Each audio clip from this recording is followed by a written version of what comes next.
Sai Ram.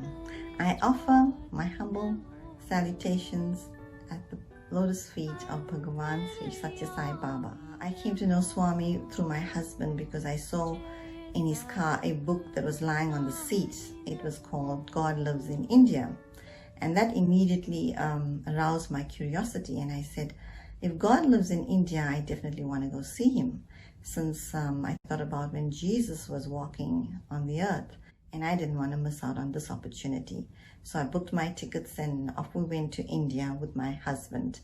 And I was amazed and intrigued at the devotees that were there. There were like thousands of people, and it was such an awesome experience. And I enjoyed listening to all the devotees and them sharing their experience. Whenever I met some devotee, I would like ask them to share their experience with me, and I felt God's presence vicariously. So anyway, I still yearned for that, that feeling of connection.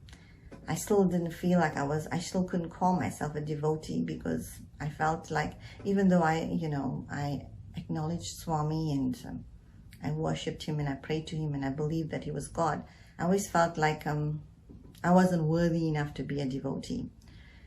So we went to several trips, and each time I would come back feeling unfulfilled and yearning to go again and again.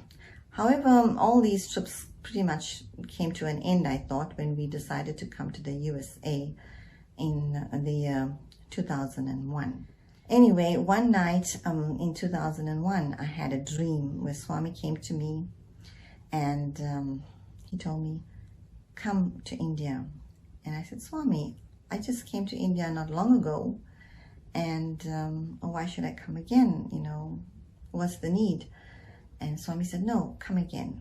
I have something for you. And I just felt like if I told my husband to take me to India again, he probably won't, because all our trips, our holidays were now spent in South Africa, because we would long to go home.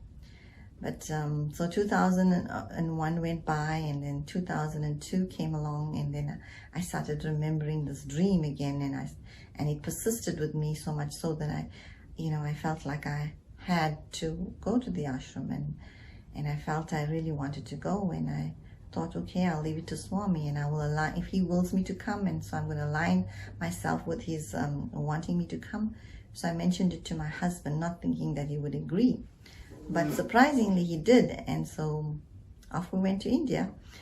And this time I didn't really yearn or ask for anything. I just was there. Okay, here I am, Swami. Now it's time for you to, give me whatever it is that you wanted to show me. And so every day I would go to darshan, stress-free, and, wondering what the experience was going to be like. So this one particular day, I managed to get, token number 1. And so this meant I was sitting in the front row. And as I was sitting in the front row, and, I saw Swami, the music, started, and then Swami started proceeding slowly as if it was in a movie, I was like so mesmerized, and I was like, as he approached, I was so intrigued and amazed and, awed.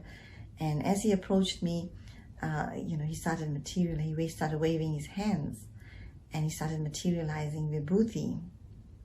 And the next minute, I was like, oh, and he started giving it to the devotees that were next to me. There were like about 3 devotees before he could come to me. And I thought, oh my God, is he going to have enough Vibhuti to me? And now when I think about it, it's so foolish, because Swami never runs out of Vibhuti. But at that time I was like, oh, I hope he has some for me. But anyway, he came to me, and he dropped some Vibhuti in my hands. And I was like, spellbound for that moment. I didn't know what to do. I was like shivering and shaking, and I, just to try to take in everything. And after the darshan, I quickly rushed to my husband and showed him the Vibhuti, and, we quickly got a piece of paper and we wrapped it in, and I decided to keep it, because it was so special and so precious, and it was so little, So I just thought to myself, I'll save it, for that occasion when I really, really need it.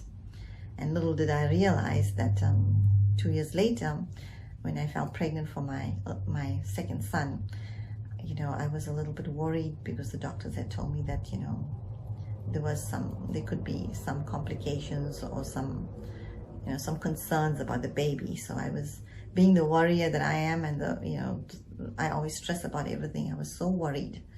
And then on the day of the birth of my child, I decided to use the Vibhuti, and lo and behold, I had the perfect child in terms of health-wise. His health and weight was so perfect that it was on the clinic card that he was on that perfect line. There was a line that shows you the perfect health, and if he was a little over, then he would be overweight, and if he was a little under the line, then he'd be like underweight.